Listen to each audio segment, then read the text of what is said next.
আসসালামু আলাইকুম। অনলাইন কোরআন ক্লাসে সকলকে স্বাগতম। আজকে আমরা শিখব আরবি অপূর্ণ হরফের পরিচয়। তাহলে চলুন ক্লাস শুরু করা যাক।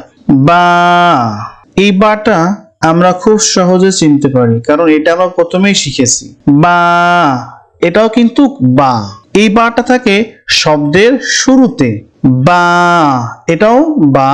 এই বাটা থাকে শব্দের মধ্যে, এর আগে পরে হরফ থাকবে, মাঝখানে এই কোয়ালিটির বা থাকে। তিনটে বা তিন রকম মনে হচ্ছে, কিন্তু নোক্তা কিন্তু সেম।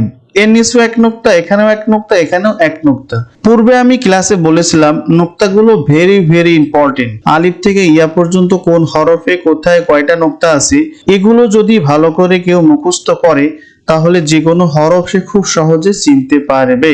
এটা যদি এখানে না থাকে, এটা যদি আমরা দেখি যে নিচে এক নোক্তা, উপরে কেমন থাকলো এটা দেখার বিষয় না, দেখতে হবে নিচে কয়টা নোক্তা আছে।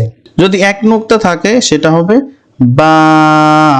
তা, উপরে দুই নোক্তা, এই জন্য তা। আমরা সবসময় এই লাইনটা না দেখে ট্রাই করব। তা, উপরে দুই নোক্তা, এখানে যেমনই থাকুক উপরে দুইটা নোক্তা থাকলে সেটা হবে তা। এই তাটা শব্দের শুরুতে, তা এই তাটা শব্দের শেষে থাকে, এর আগে পরে হরফ থাকবে। এখন দেখেন এই বা আর তা, এই স্ট্রাকচার কিন্তু একই রকম দেখতে, পার্থক্য হলো নোক্তা। উপরে দুই নোক্তা, এই জন্য হলো তা। এই দুই নোক্তা যদি এখানে দিয়ে দেওয়া হয় তাহলে কিন্তু তা হবে। এই জন্য নোক্তাগুলো ভেরি ভেরি ইম্পর্টেন্ট। সা, সার উপরে তিন নোক্তা। সা, এই সাটা শব্দের শুরুতে, সার উপরে তিন নোক্তা, আবার সিনের উপরেও তিন নোক্তা থাকে। মনে রাখতে হবে যখন একটা দাঁতের উপরে তিনটা নোক্তা থাকবে সেটা হবে সা।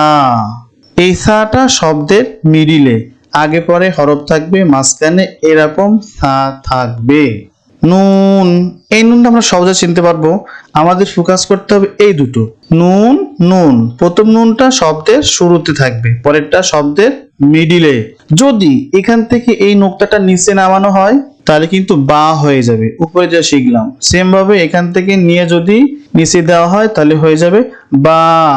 নুন আর বা একই রকম হয়, পার্থক্য হলো নুনের আছে উপরে নোক্তা আর বার আছে নিচে নোক্তা।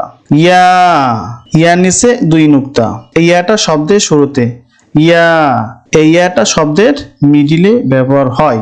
সেম ভাবে এখান থেকে দুই নোক্তা যদি উপরে দেওয়া হয় তাহলে হয়ে যাবে তা। এই তিনটা একই রকম, পার্থক্য হলো নোক্তা। জিমের নিচে এক নোক্তা, হার কোনো নোক্তা নাই, হর উপরে একটা নোক্তা। সেম ভাবে পরের তিনটাও সেম, নোক্তা থাকলে জিম, না থাকলে হা, উপরে থাকলে হ। এই লাইনটা শব্দের মিডিলে ব্যবহার হয়, আর এই লাইনটা শব্দের শুরুতে, আর এটা শব্দের শেষে।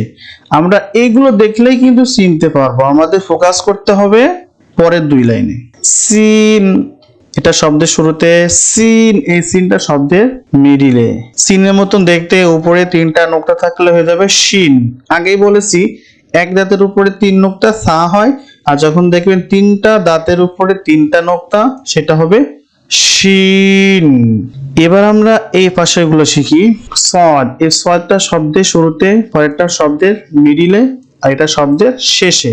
সদের মতন দেখতে, উপরে একটা নোক্তা দিলে হয়ে গেল বদ।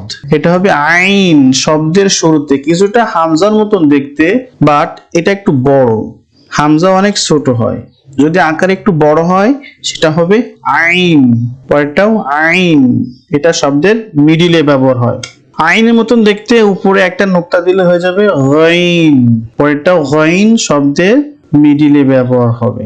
এটা হচ্ছে ফা, ফার উপরে এক নোক্তা, আবার নুনের উপরে এক নোক্তা। পার্থক্য হলো নোক্তার নিচে কেমন আছে দেখতে হবে, যদি এরকম গোল থাকে সেটা হবে ফা, আর গোল না থাকলে হবে নুন।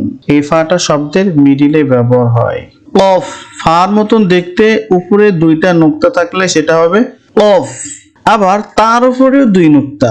যদি নোক্তার নিচে এরকম মোটা না থাকে, গোল না থাকে, তখন হবে তা।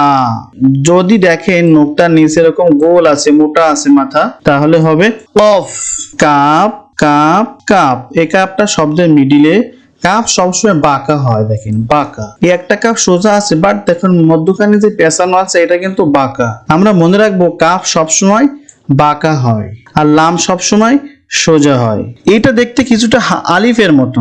শব্দের শুরুতে যদি আরেকটা হরফের সাথে লাগানো থাকে, দেখতে আলিফের মতন হলেও সেটা কিন্তু লাম হবে। এই লামটা শব্দের শুরুতে থাকে, আর এই লামটা শব্দের মিডিলে। মিম, শব্দের শুরুতে এরকম মিম থাকে, এরপর একাধিক হরফ থাকবে। মিম, এই মিমটা শব্দের মিডিলে ব্যবহার হয়, আর এই মিমটা শব্দের শেষে। দেখলেই আমরা বুঝতে পারবো ইনশাআল্লাহ। হা, হা এখানে 4 রকমের আছে। এই হাটা শব্দের শুরুতে ইউজ হবে, এটা হাটা শব্দের মিডিলে, আগে পরে হরফ থাকবে। আর এই যে 2 রকমের হা, এই হা গুলো আয়াতের শেষে ব্যবহার হয়। আশা করি আপনারা খুব সহজে বুঝতে পেরেছেন। এই পেজটা খুবই ইম্পর্টেন্ট। এই পেজটা মনে রাখার জন্য অবশ্যই আলিফ থেকে ইয়া পর্যন্ত নুক্তাগুলো মনে রাখতে হবে, তাহলে আপনি খুব সহজেই যে কোনো হরফ চিনতে পারবেন। যদি বুঝতে না পারেন তাহলে এই ভিডিওটি আরো 1-2 বার দেখুন, তাহলে খুব সহজে বুঝে যাবেন ইনশাআল্লাহ।